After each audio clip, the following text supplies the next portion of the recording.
En programación orientada a objetos necesitamos utilizar diversas estructuras de datos que nos permitan almacenar y recuperar objetos de diversa clase. En este video vamos a presentar las Java Collection Framework, que son las responsables de gestionar las diversas colecciones que el lenguaje de Java soporta. Vamos a presentar algunos ejemplos que espero te sean de mucha utilidad. El objetivo de aprendizaje es aprender el concepto de colecciones y algunas aplicaciones. La programación orientada a objetos es una técnica para escribir nuestros programas en términos de clases, objetos, propiedades y métodos. Pensar en términos de objetos es muy parecido a cómo lo haríamos en la vida real. Por ejemplo, vamos a pensar en un auto para tratar de modelizarlo en un esquema de programación orientada a objetos. En esta situación diríamos que el auto es el elemento principal, que tiene un conjunto de características como podrían ser el modelo, la marca o el color. Por otro lado, tenemos un conjunto de funcionalidades asociadas, como puede ser encender el auto, detenerse o estacionarse. En este modelo, el auto sería lo que se conoce como clase. Sus características como el color o el modelo serían las propiedades y encender, estacionarse o detenerse serían los métodos.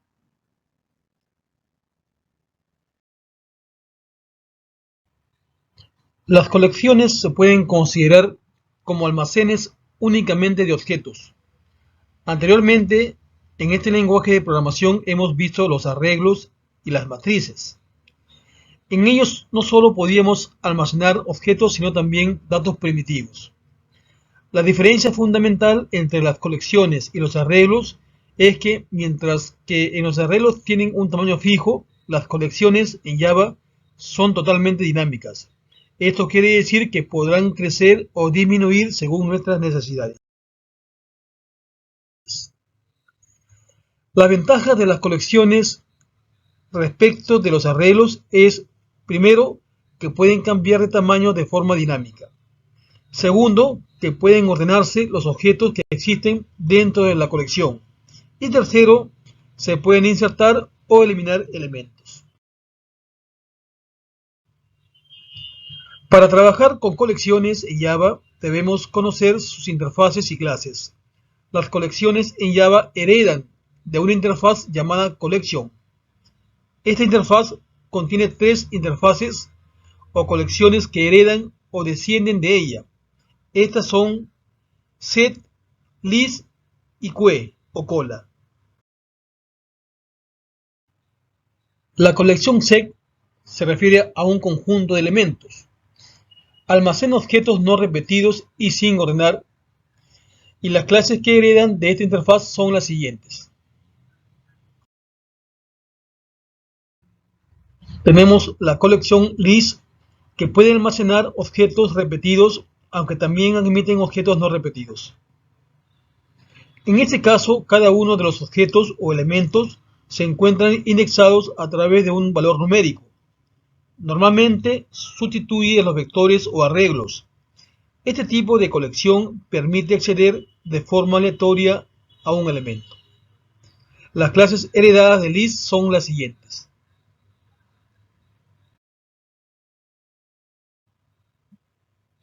Tenemos también la colección queue o cola. En este caso no se puede acceder a un elemento de manera aleatoria. Solamente se puede acceder a un objeto que se encuentra o bien al principio o bien al final o en ambos casos. Esta interfaz contiene las siguientes clases.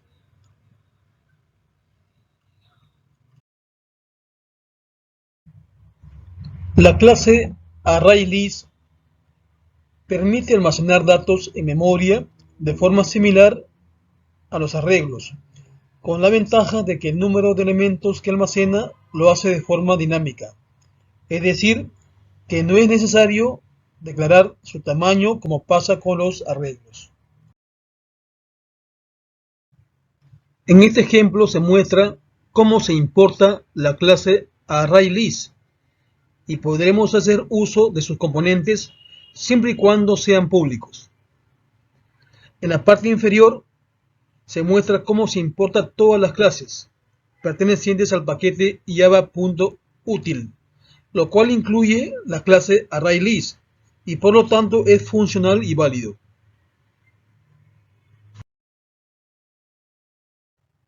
La instrucción import java.io.asterisco sirve para importar clases para entrada y salida, in y out. Y la sentencia import java.mat.asterisco sirve para importar clases útiles para operaciones y valores matemáticos. En este ejemplo mostramos el uso del ArrayList. Para eso escribimos la sentencia import java.util.ArrayList y también import java.util.list.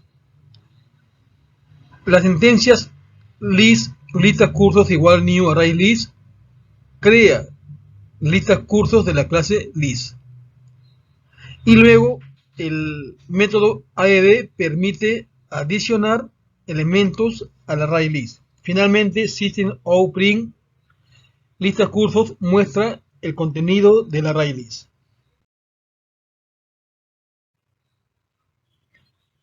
En este otro ejemplo, hacemos uso de un for para crear varios elementos. En este caso, el for va desde igual 1 hasta 10 para adicionar 10 elementos al ArrayList.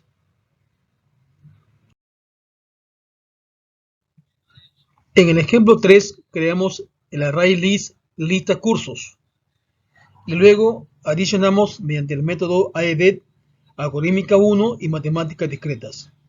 Seguidamente system.out.print listas cursos muestra el contenido del ArrayList hasta el momento. Luego sacamos una copia del ArrayList asignando list.copyof listas cursos a copia de cursos. Adicionamos a esta copia los cursos base de datos y luego se muestra nuevamente lista de cursos que ha sido ampliada. El método collection.unmodificable list devuelve una vista no modificable de la lista especificada. En el ejemplo 4 se muestra el uso del método add que permite adicionar un elemento al ArrayList con nombre colección. Nótese que los elementos son de diverso tipo. Primero se aumenta el valor 10 de tipo entero, luego un valor de tipo decimal 15.25, luego una cadena tipo texto seguido de un carácter y por último un valor booleano.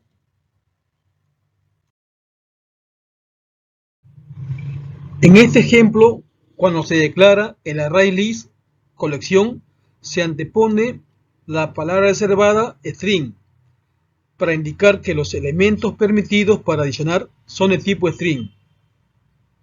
Con collection.sort ordenamos los elementos de la colección, que luego al mostrarse se visualizarán en forma ordenada alfabéticamente.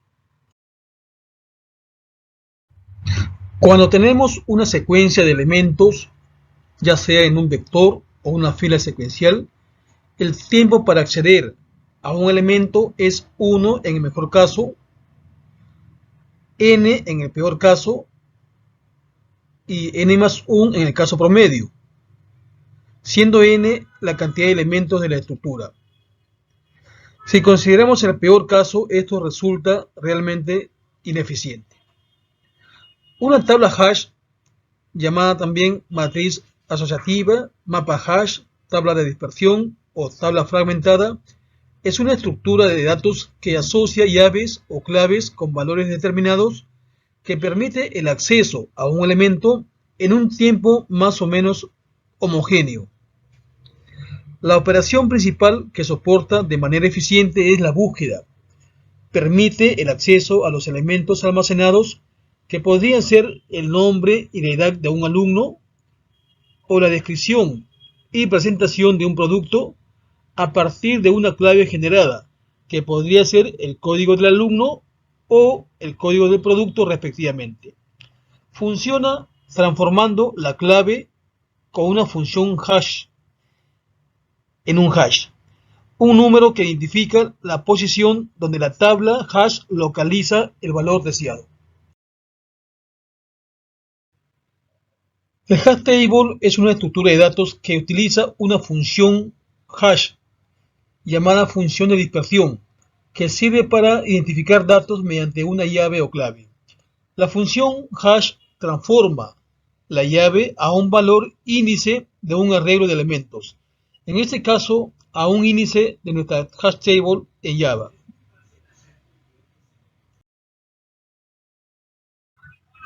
Mostramos una tabla hash table que contiene en cada entrada el código de un curso y el nombre del curso.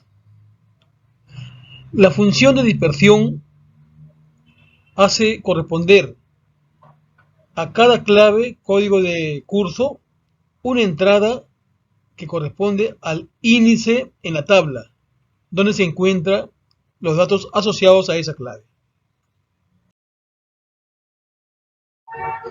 En este ejemplo mostramos cómo funciona la tabla hashing.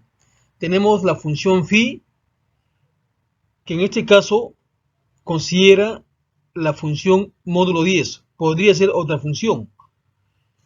De tal forma que para la clave 5, phi de 5 entrega como resultado 5 mismo. 5 sería la dispersión de 5. Para la clave 21, phi de 21 sería 21 módulo 10, que corresponde a 1. Vale decir que la clave 21 debería estar ubicada en la entrada 1 de la tabla. Igualmente con la clave 47, phi de 47 corresponde a 7 e indica que en la entrada 7 debe colocarse el valor 47. Sin embargo, cuando aparece la clave 205, dispersión de esa clave es igual a 5, pero la entrada 5 ya está ocupada con el valor 5. En este caso se dice que ha ocurrido una colisión, que tendrá que resolverse. Definimos la variable contenedor para instanciar la clase hashTable. HashTable contenedor igual new hashTable define contenedor como objeto de la clase hashTable. El método pub permite insertar elementos dentro del hashTable. En el siguiente ejemplo mostramos cómo funciona el método pub. Este método adiciona a la tabla hash denominada contenedor un par de elementos, la clave y el valor asociado. En la primera sentencia, contenedor.pub adiciona la clave 101 y el valor base de datos a la tabla hash. Luego adiciona con el método pub la clave 102 y el valor asociado algorítmica 3, y así sucesivamente. En la parte inferior, systemoutPrint contenedor.get 105 se extrae de la tabla el valor asociado a la entrada que corresponde a la clave 105, luego 102 y luego 104 respectivamente. Se muestra en la parte inferior cómo funciona este programa. El siguiente ejemplo, similar al anterior, adiciona elementos a la tabla hashing mediante el método put. Al final del static void main se crea el objeto lista de la clase enumeration, permitida por el import java.util.enumeración.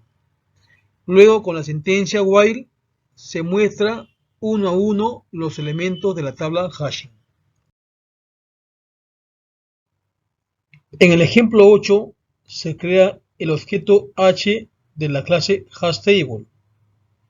Luego, con el método pub se adicionan la clave 101 con valor base de datos, luego la clave 102 con valor algorítmica 3 y así sucesivamente hasta la clave 105 con el valor física electrónica.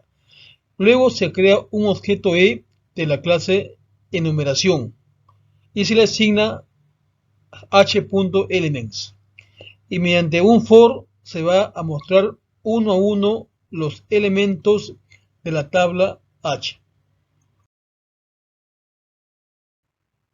La clase enumeración nos permite recorrer el contenido de la tabla hashtable. Primero creamos el objeto lista de la clase enumeración y le asignamos contenedor.elements. Luego, haciendo uso de un while y con la condición lista.hashMoreElements, mostramos uno a uno los elementos de la tabla hash. Con lista.nextElements extraemos el siguiente elemento de la tabla. Si queremos saber cuáles son las claves de la tabla hashing, usamos el método keys. Primero creamos el objeto llaves de la clase enumeration y le asignamos contenedor.keys. Y luego, mediante la estructura while y con la condición llaves.hashMoreElements, mostramos uno a uno los elementos de la tabla. Con llaves.nextElement mostramos el siguiente elemento de la tabla hashing. Como se mostró en el ejemplo anterior, se puede también obtener una enumeración de todas las claves mediante el uso del método case. Esto es, o se puede ver, como se muestra con system.out.print claves más contenedor.case. La interfase mapa en Java nos permite representar una estructura de datos para almacenar pares de elementos. Este par está compuesto de una clave y un valor asociado, de tal manera que para una clave solamente tenemos un valor. Otro elemento importante a la hora de trabajar con los mapas son los iteradores, que son o sirven para recorrer los mapas y poder trabajar con ellos. Los iteradores solo tienen tres métodos: hashNext, next y remove. El hashNext sirve para comprobar que siguen quedando elementos en el iterador. El next sirve para que nos dé el siguiente elemento del iterador. Y remove sirve para eliminar un elemento del iterador. Aunque se puede prescindir de los iteradores para trabajar con los mapas, ya que la gran ventaja de los mapas frente a los array lists es que estos tienen una clave asociada al objeto y se les puede buscar mediante esta clave. Otra estructura muy interesante en las colecciones son los diccionarios, que consiste de una estructura de datos que permite almacenar en memoria una lista de claves asociadas a un valor determinado, siendo estas claves únicas. Existe una correspondencia biunívoca entre el conjunto de claves y el conjunto de valores, como se muestra en el gráfico. En el ejemplo 9 mostramos cómo se crea un diccionario mediante una tabla hashtable. Creamos un diccionario que en cada entrada tiene dos valores, una para el nombre y otra para la edad. Por ejemplo, tenemos Rigoberto con edad 25, Tito con edad 21 y así sucesivamente. Luego con system.out.print mostramos el mensaje edad de Tito seguido de personas y edades getTito, que obtiene del diccionario la edad que corresponde a Tito. Luego con el for vamos a mostrar cada uno de los elementos del diccionario, mostrando la clave y la edad que corresponde a esa clave. En el ejemplo 10 tenemos el método getClave para obtener la clave asociada a una entrada de la tabla. Tenemos el método getValor para obtener el valor asociado a una clave en la tabla. Asimismo, tenemos setClave y setValor para asignar una clave a un valor respectivamente. En el Static Void Main se crea el objeto L y luego se muestra la clave y el valor asociado al objeto L creado con el constructor. Luego se crea un nuevo elemento con clave 123 y valor Rigoberto usando los métodos setClave y setValor. Finalmente, con system.out.print se muestran la clave y el valor asociado al objeto L. Mostramos ahora los métodos asociados a la clase diccionario. Entre ellos tenemos boolean ifnt que devuelve true o verdadero si el diccionario está vacío o falso en otro caso. Tenemos también el método size que devuelve el número de elementos en el diccionario. Enumeration key devuelve la enumeración de las claves. Enumeración elements devuelve la enumeración de los datos que se encuentran dentro del diccionario.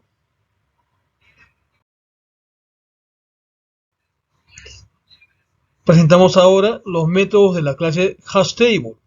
Tenemos el método pugAll que inserta todos los elementos de un mapa dentro de una tabla hash.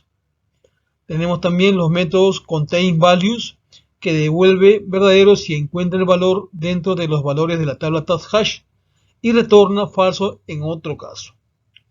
El método booleano constantKey que devuelve verdadero si la clave ingresada está dentro de las claves de la tabla hash. El método keySet devuelve el conjunto de claves de la tabla. CollectionValues devuelve una colección con los valores de la tabla.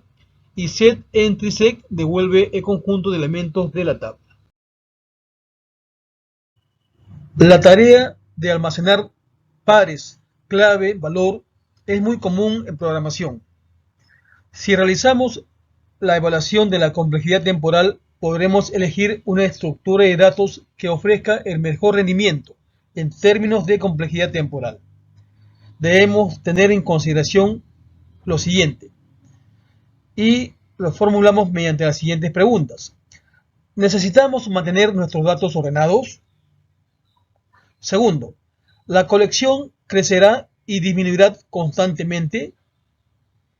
Y tercero, ¿qué pasa con los valores únicos o las claves duplicadas?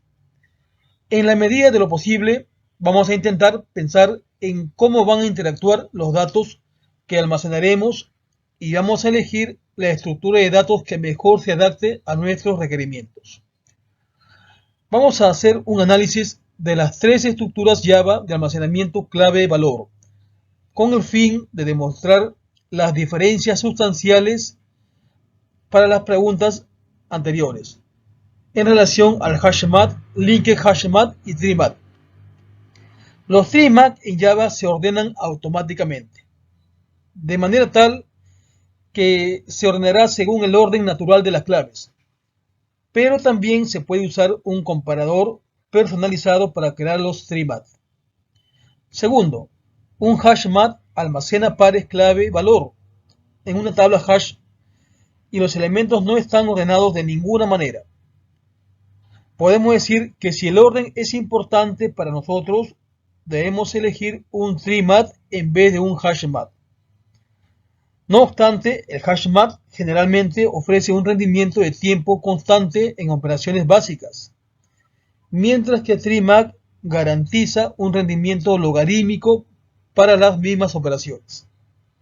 En tercer lugar, el linked hashmat agrega una lista vinculada a la estructura del hashmat. Esto significa que obtenemos los beneficios de rendimiento de un hashmat con ordenamiento, orden en el que se insertaron los elementos. un linked. En el ejemplo 11 se muestra cómo se crea un mapa haciendo uso de la sentencia map, que asocia un par de elementos integer para el código del jugador y string para su nombre. Este mapa es asignado con la sentencia new hashmap asociado a integer, string. El ejemplo 12 muestra un treemap que está implementado como un árbol rojo-negro, un tipo de árbol binario de búsqueda equilibrada. Esto significa que se agrega un bit adicional a cada nodo que etiqueta al nodo como negro o rojo. Estas etiquetas son las que permiten que el árbol se equilibre cuando se agregan o eliminan elementos.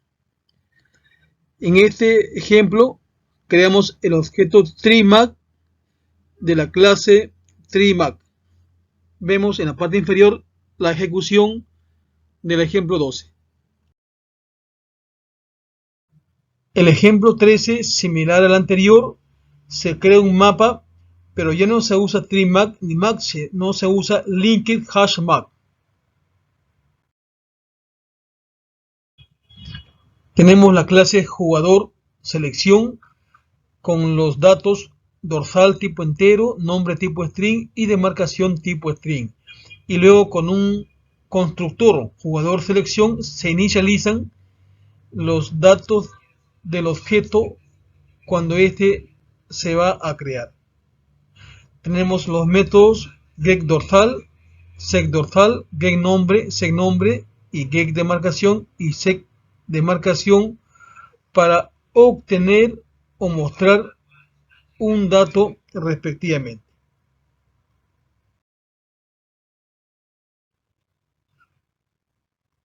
Tenemos también el ejemplo 15 en la cual se crea un mapa de jugadores asignando un new treemap al objeto jugadores. Luego se asignan o se adicionan elementos al mapa con el método PUC y finalmente se muestra el contenido del treemap haciendo uso de una sentencia for.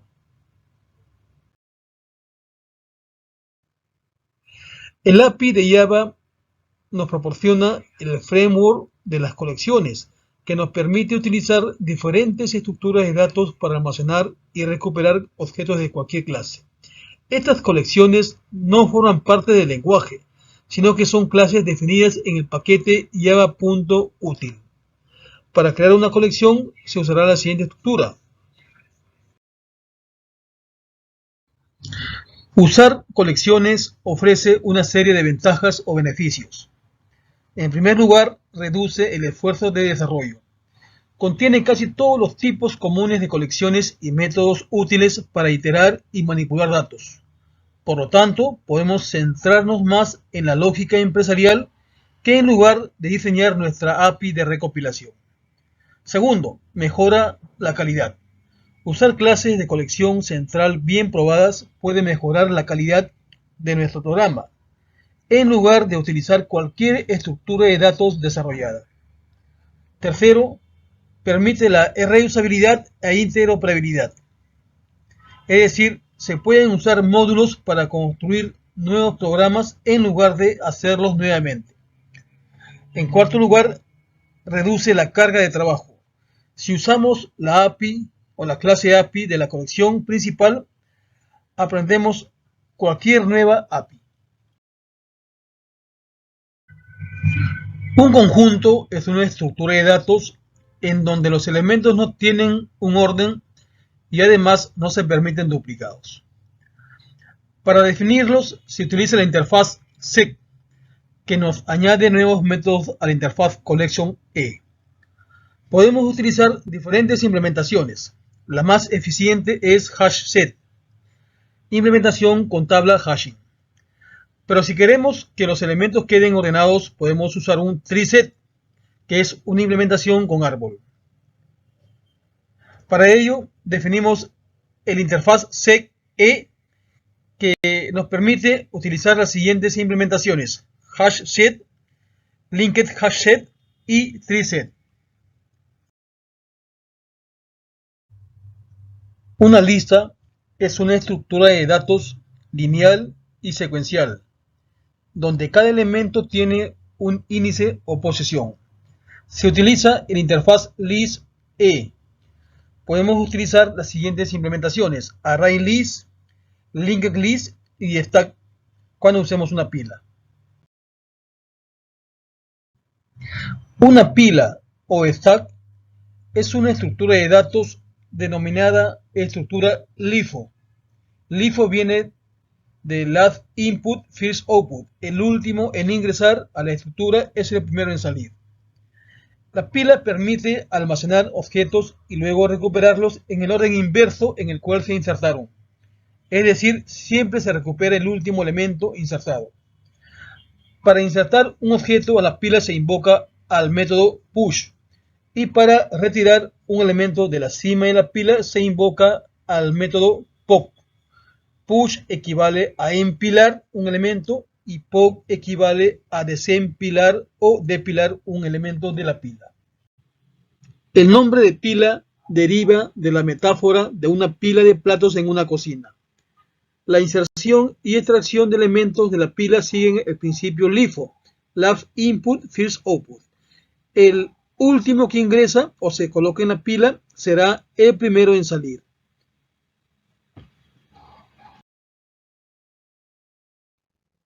En este ejemplo mostramos cómo funciona una pila. Para eso usamos la librería java.util.stack. Primero creamos un arreglo ARR de tipo entero. Cima de tipo entero contiene el valor de la cima de la pila, y capacidad también entero, la cantidad de elementos que existen actualmente en la pila.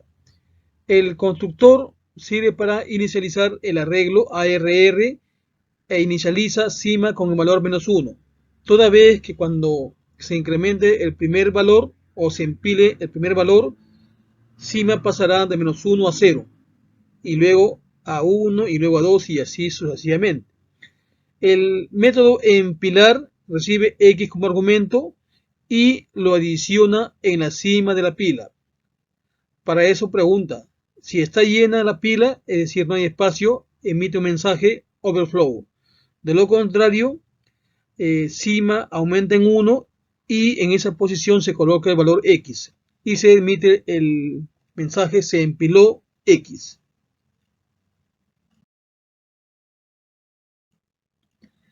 Tenemos el método desempilar, que extrae el elemento que está en la cima de la pila. El método cima muestra el valor que está en la cima de la pila.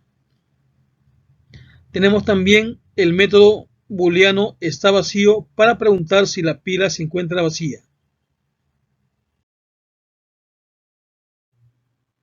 El static void main muestra el funcionamiento de la pila. Primero creamos el objeto stack de la clase pila y luego con stack.empilar1 colocamos el valor 1 en la cima de la pila. A esta acción se le llama empilar 1 en la pila. Luego se empila 2. Luego stack.desempilar extrae el elemento que está en la cima de la pila, que en ese caso es 2. Luego se desempila nuevamente y se extrae el valor 1. En ese momento la pila está vacía. Luego con stack.empilar3 colocamos el valor 3 en la cima de la pila. Se muestra el mensaje: la cima de la pila es stack.cima. En este caso va a mostrar el valor 3. La siguiente línea, system.out.print, el tamaño de la pila es stack.size. Stack.size muestra el tamaño o cantidad de elementos en la pila. Luego stack.desempilar se elimina el elemento que está en la cima de la pila, que es el valor que fue insertado últimamente, el valor 3.